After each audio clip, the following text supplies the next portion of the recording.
Research is all about discovering one thing, and that always leads to forks in the road. It's always a decision-making process of what we should do next. We've been doing a lot of new work in the area of silk.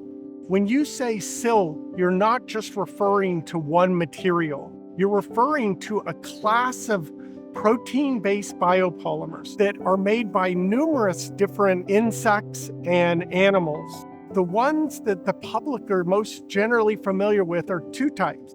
Almost any caterpillar forms silk. It forms a cocoon.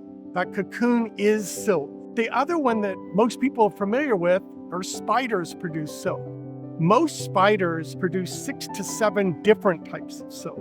We're starting to take what we've learned at that very fundamental level and show how we can apply it in different health areas like wound healing, pharmaceutical, obvious things like textiles, making ultra tough materials. It really has a vast range of properties like all polymers do.